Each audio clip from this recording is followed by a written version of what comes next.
우리가 아직 죄인 되었을 때에 예수 그리스도의 십자가에서 그 살이 찢기심으로 그 귀한 피를 흘리심으로 우리에게 대한 자신의 사랑을 확증하신 하나님 아버지 감사합니다.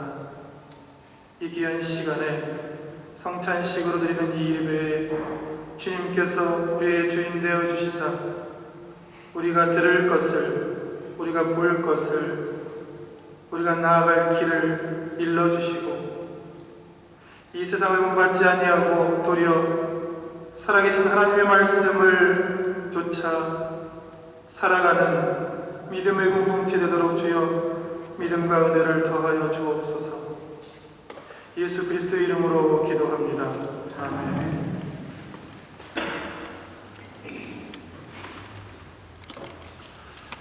지금과 같이 어느 무더운 여름이었습니다. 한 청년이 있었는데 너무 덥다 보니까 정신을 차릴 수가 없었습니다. 근데 문득 그 앞에 냉동 창고가 있었습니다. 이 청년이 너무 더워서 이렇게 생각을 합니다. 이 냉동 창고 안에 들어가면 얼마나 시원할까. 그리고 그 청년은 그 창고로 들어갔습니다. 근데 그만 그때에 철컥하고 문이 잠깁니다. 그 안에서는 도저히 열 방법이 없습니다. 그 청년이 소리치기 시작합니다. 문을 두드려 옵니다. 하지만 듣는 사람이 없었습니다. 그 청년은 자신의 삶을 포기하고 벽에 유서를 쓰기 시작합니다. 유서의 내용은 이렇습니다. 이제 완전한 절망이다. 죽음의 그림자가 나를 죄어온다. 내 몸은 점점 얼음으로 변하고 있고 조금 후면 나는 꽁꽁 얼어 죽을 것이다. 그 다음날 사람들이 그 청년의 시체를 냉동 창고에서 발견했습니다. 하지만 놀라운 것은 그 냉동 창고는 작동이 되지 않은 상태입니다. 그곳의 온도는 사람이 살기에 적합한 18도였습니다. 그리고 산소도 넉넉했습니다. 그럼에도 불구하고 그 청년은 몸을 잔뜩 움츠린 채 싸늘한 시체로 발견됐습니다. 간혹 사람들을 죽이는 것은 육적인 것이 아니라 마음의 절망, 공포, 두려움, 의심이기도 합니다.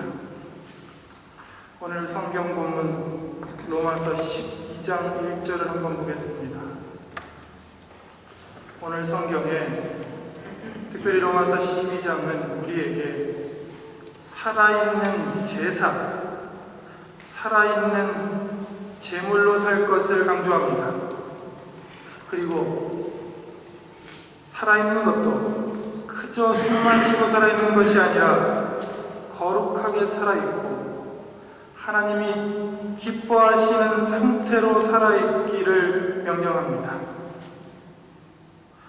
복음서를 읽다 보면 예수께서 주로 하나님 말씀을 전파하시고 병든 자를 고치시고 많은 죄인들을 구원하셨습니다. 예수께서 누구를 저주하거나 화를 선포한 일은 극히 드문고도입니다. 하지만 마가복음 11장에 보면 예수께서 한 무화과 나무를 저주하는 사건이 보도됩니다. 그 이유는 이 나무가 열매를 맺지 못했기 때문입니다. 분명히 무화과 나무가 살아는 살아있었는데 그저 살기만 하고 열매를 맺지 못했습니다. 살아는 있는데 육적으로는 살아있는데 영적으로 신앙적으로 보면 죽은 상태였습니다.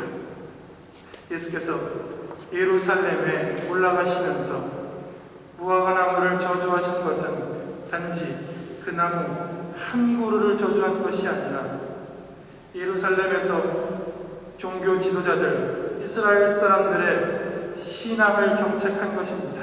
그들의 신앙은 그저 숨쉬고 살아있는 것 같으나 전혀 하나님의 열매를 맺지 못하는 상태, 영적으로는 죽은 상태였습니다. 그리고 베드로가 물어봅니다. 주님, 주께서 저주하신 무화과나무가 그 다음 날에 말랐습니다. 도대체 이 말씀의, 이 역사의 뜻이 무엇입니까? 주께서는 그 뜻을 가르쳐 주시지 아니하고 오히려 베드로에게 두 가지를 당부합니다. 너희가 하나님을 믿을 때에 그 마음에, 하나님을 믿는 마음이 100%, 즉 전적으로 주님을 신뢰하라. 성경에는 이 산더러 저 바다에 던지우라 하고 그 말을 믿으면 그대로 되리라. 즉 믿음을 강조하십니다. 두 번째는 너희가 기도할 때에 너희 마음에 무슨 혐의가 있거든 그 사람을 용서하고 하나님 앞에 나오라. 즉 무화과나무를 저주하신 사건은 이스라엘 사람들, 특별히 예루살렘에서 종교 지도자들이나 혹은 자신이 스스로 잘 믿는다 하는 사람들의 마음에 믿음이 있지 아니하고 남을 용서하는 마음이 없는 것을 경책한 사건이었습니다. 오늘 이 시간 우리의 마음을 한번 돌아보십시다. 하나님께 예배하고 있는 우리의 마음에는 이 산더러 저 바다에 던지우라 하면 하나님께서 그리하실 것이라는 전적인 믿음이 있습니까? 혹은 하나님 앞에 기도할 때에 나에게 잘못한 사람, 나에게 혐의가 있는 사람을 기꺼이 용서하고 받아들일 신앙의 용기가 있습니까? 오늘 본문 말씀은 살아있는 제사, 살아있는 제물을 강조합니다. 다시 한번 로마서 12장 1절을 다 같이 읽어보겠습니다. 로마서 12장 1절입니다. 그러므로 형제들아, 내가 하나님의 모든 자비하심으로 너희를 권하노니 너희 몸을 하나님이 기뻐하시는 거룩한 산제사로 드리라. 이는 너희의 드릴 영적 예배니라.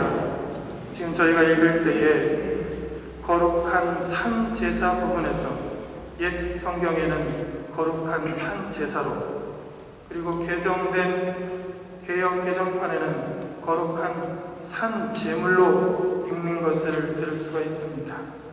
독일어로는 오퍼, 헬라어 원어 성경에는 주시아, 즉 거룩한 산제물이라고 성경은 말합니다. 거룩한 산제물. 우리는 예배의 주체자, 즉 예배를 드리는 입니다. 그와 동시에 우리는 예배에 드려지는 예물입니다. 성경은 말합니다. 너희의 삶 속에서, 생활 속에서 살아있는 채로 하나님께 드려지는 예물이 되어라. 그리고 그 예물은 마땅히 하나님이 기뻐하시고 거룩한 모습이어야 한다. 성경은 말합니다.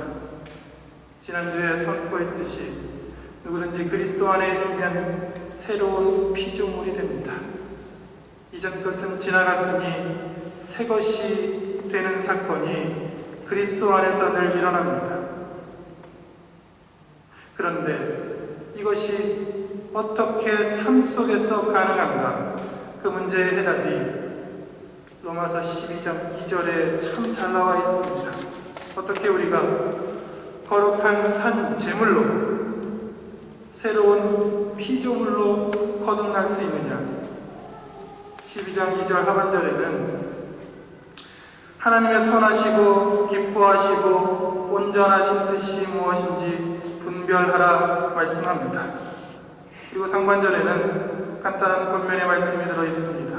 너희는 이 세대를 본받지 말고 오직 마음을 새롭게 함으로 변화를 받으라. 이 말씀의 중심은 우리 마음이, 우리의 영이 먼저 변화를 받아야 한다는 것입니다.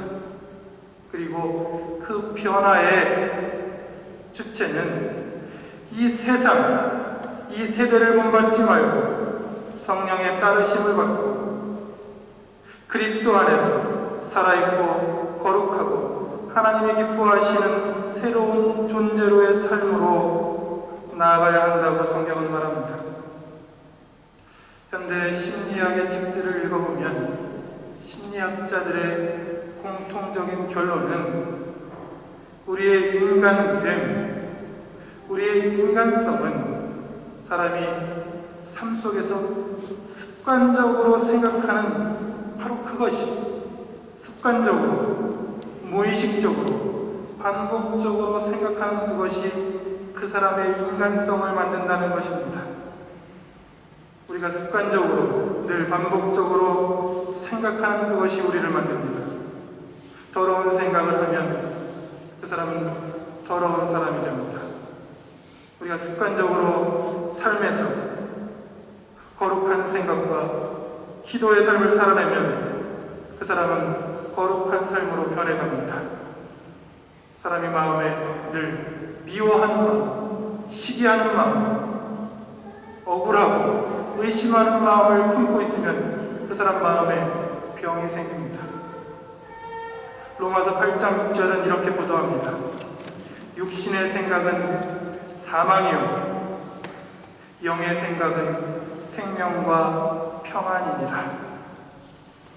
성경에 의하면 우리를 죽음으로 몰고 가는, 우리를 사망으로 몰고 가는 생각이 존재합니다. 그리고 우리를 생명으로, 우리를 평안으로 인도하는 생각도 존재합니다.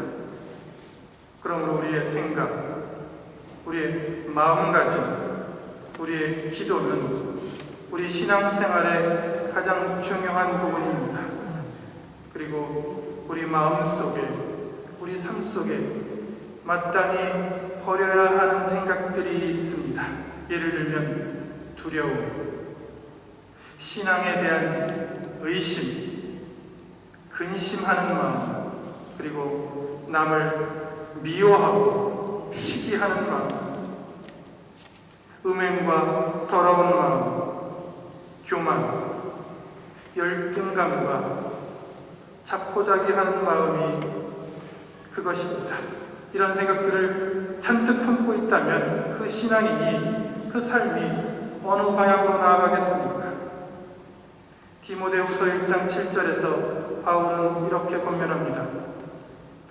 하나님 우리에게 주신 것은 두려워하는 마음이 아니요 도리어 능력과 사랑과 절제하는 마음이다.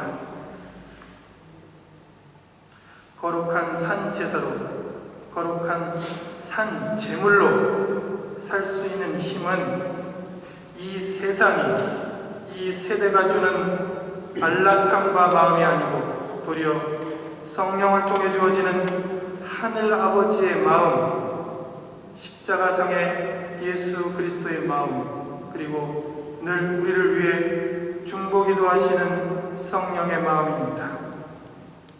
오늘 말씀의 제목이 거룩한 산 제사 성찬식입니다.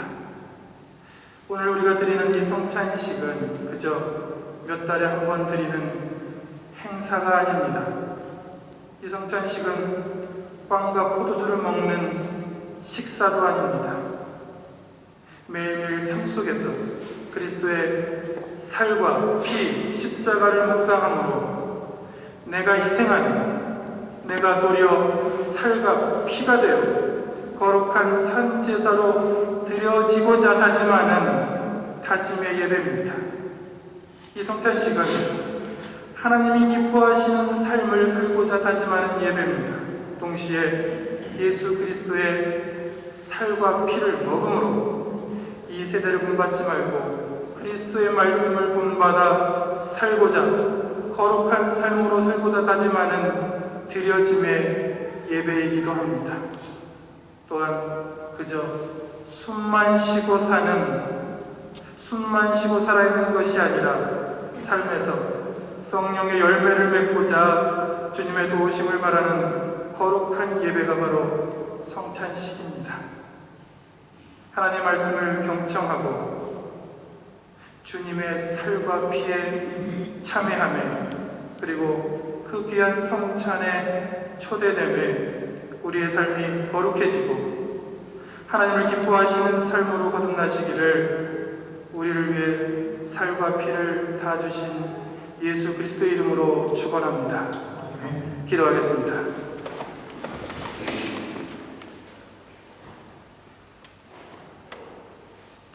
우리가 아직 죄 연되었을 때에, 우리가 아직 하나님과 원수되었을 때에 그 아들을 십자가의 화목제물로 주심으로 인해 우리에게 대한 자신의 사랑을 확증하신 하나님 아버지 감사합니다.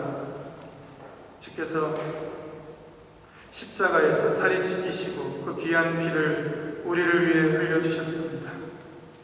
주님의 살과 피에 참여함으로 우리에게 사죄와 구원의 확신을 주셨습니다. 그리스도의 몸과 하나됨을 경험하게 하셨습니다.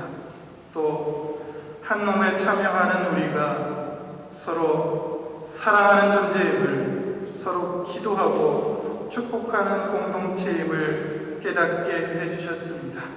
주여, 우리를 불쌍히 여기시고 은혜와 믿음을 내려주시사 우리의 삶이 살아있는 삶으로, 거룩한 삶으로 주님을 기쁘시게 하는 거룩한 산제사로 드려지도록 주님들 함께 하옵소서. 우리를 위해 살과 피를 흘려주신 예수 그리스도 이름으로 기도합니다.